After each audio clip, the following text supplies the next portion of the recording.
Hey everybody, welcome back to the Dawson Show. I've had the privilege of speaking to over 700 individuals, some business owners, some key contributors to businesses, some retired entrepreneurs. So I've had a diversity of conversations with a mixture of individuals that are successful and still aspiring to be even more successful. And it gave me the idea that I should be sharing my goals and the thinking around how I establish my goals with my listeners so that I can maybe create a blueprint for how I think internally as I evolve in my own thinking and calibration about my own goals and objectives for the next 10, 20, 30 years. I wanted to create a little bit of a blueprint of my thinking and doing to try to create a relevant reference point or process for those that are asking themselves the question, how am I going to succeed going forward? And the reason I'm talking about this is because I'm going to go to my goals. And I want to use that as a template, but I get so many employees that ask me, like, how do I leave somewhere and do it right?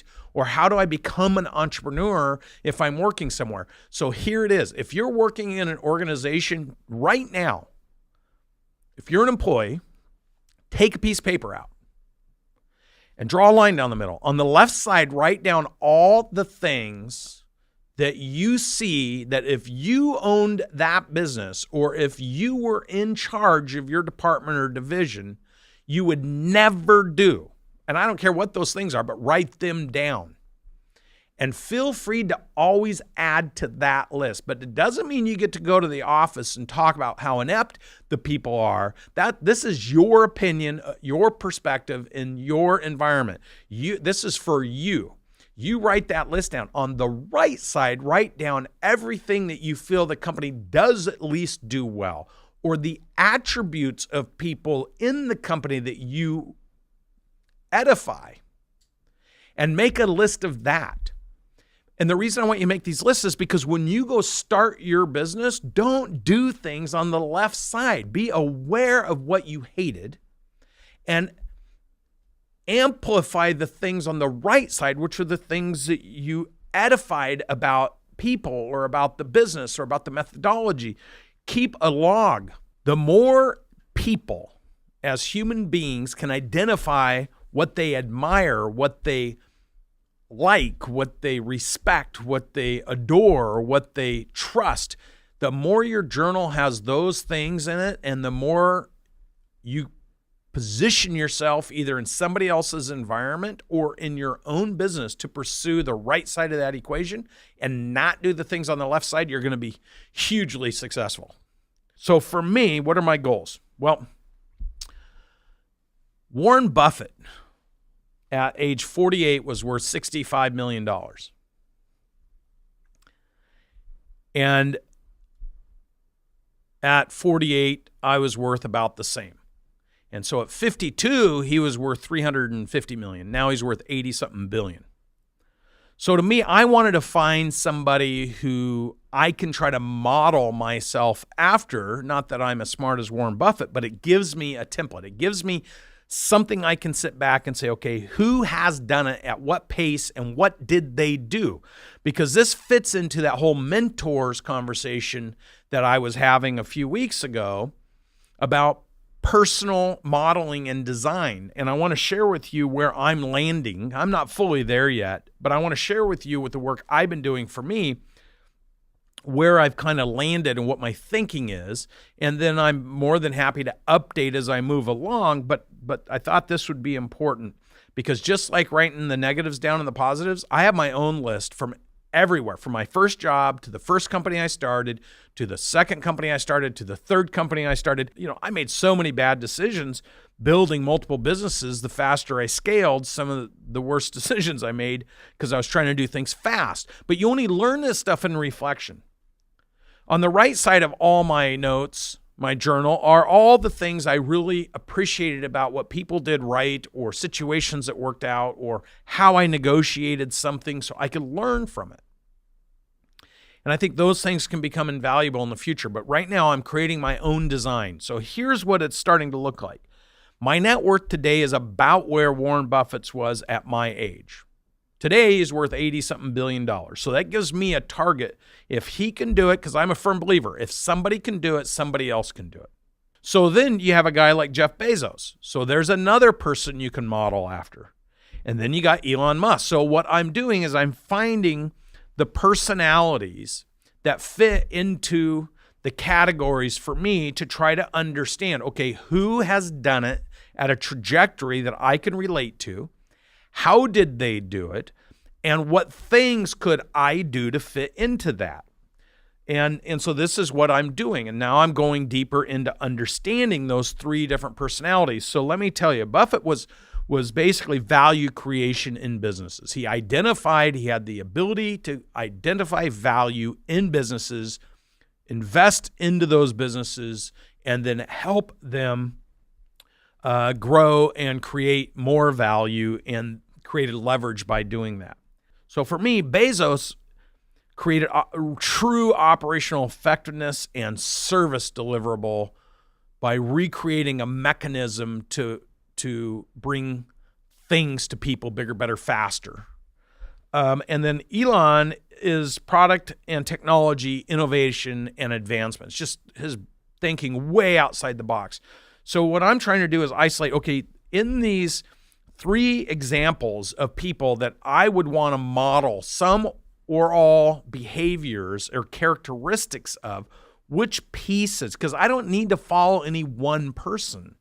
So these are the three I'm honing in on, and I'm starting to put them in categories so then I can look at myself and say, where do I have vision into being able to do the things that they did collectively in maybe smaller pieces, maybe done differently, maybe reconfigured, or maybe a combination of a little bit of all three of them? And then what is my goals, long-term goals? So when I'm 80, 85, I can try to get to being a multi-billionaire. That's how I'm thinking. And have I put a pin in every one of those things? No. But am I setting these goals? The answer is yes.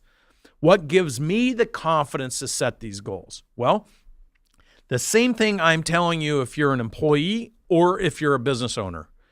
I have a journal starting all the way back to when I was 23, 24, 25, what I have learned in the environment that I'm at or that I'm in, what I took out of it that was positive, and what I took out of it that, given the opportunity and being in charge, I would not do. Some of it is cultural stuff, some of it operational stuff, some of it's financial stuff. Same with my second business. I learned that if you use other people's money, you go out and raise private equity and other people's money, they ultimately can make decisions that are not in the interest of you, your business, the people that trust you, your customers. They can make financial decisions that don't really have anything to do with your reality or your purpose. So that was a big lesson for me. So then when I started my last company, I made sure that I was in control of that. But that put a different level of responsibility and requirement on me. So when you think about how you take this information, the things that you've learned that you don't ever want to see, you don't ever want to do in an environment you don't ever want to be in, or mistakes you've made or other people you've seen make, versus the things that you see that work, the people you experience that you want to emulate or edify, or that you appreciate, the results of something that was done that you say, I'd love to have those kind of results, whatever it is on the right side that you know, if I go do something, I am going to exemplify, amplify, and magnify everything on the right side of this page.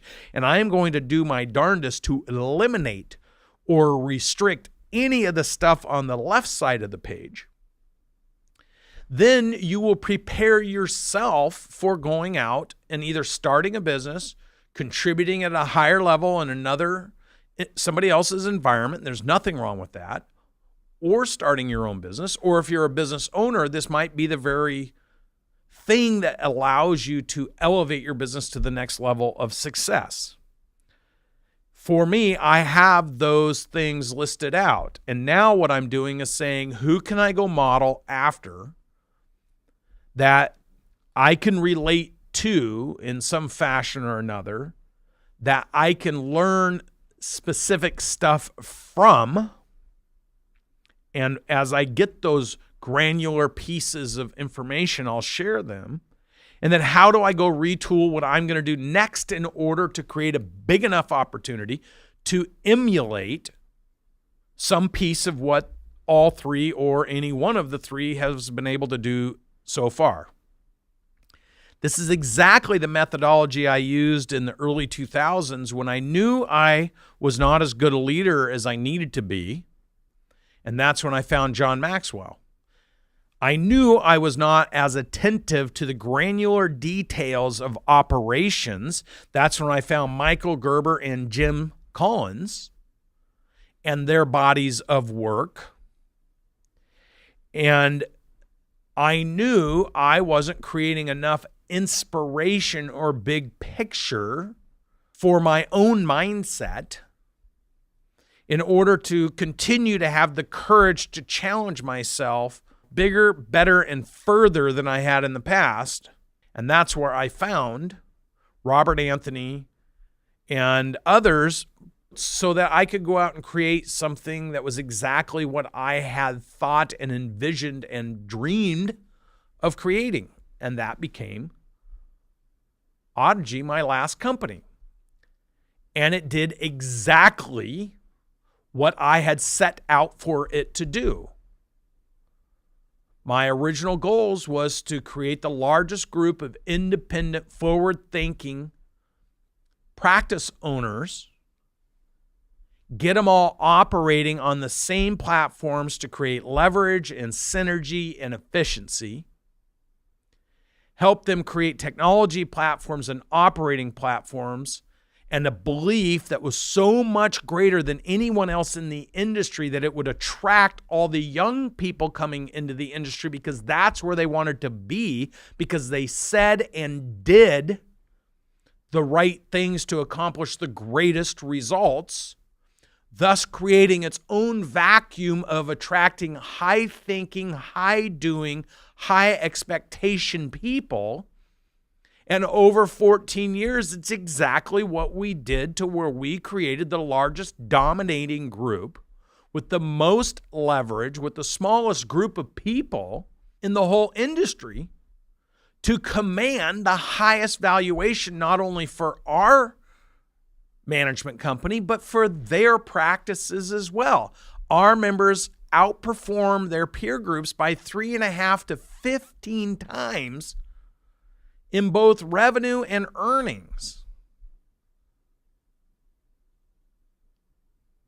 And we attract the highest performing people into those practices because there's a high level of expectation of performance, a high level of discipline, a high level of accountability, but that's all amplified with the highest level of results. And people who are high performers want to work in an environment where there's a high level of results. So now you understand my methodology for how I think and how I coach businesses or individuals that work in businesses to become key contributors or build their own confidence so they can become a business owner, and how to take business owners and increase their own confidence to attract those people and then escalate the growth cycle of their businesses. And I hope for those that are listening to this that are employees, or those that are listening to this that are business owners,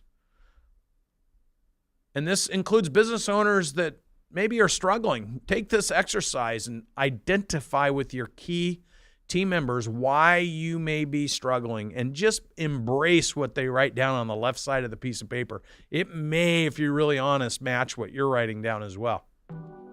Fix those things and exemplify the things on the right side, and then move on and surround yourself with people who believe in you because you believe in them. You're inviting them to give you guidance, feedback, and input.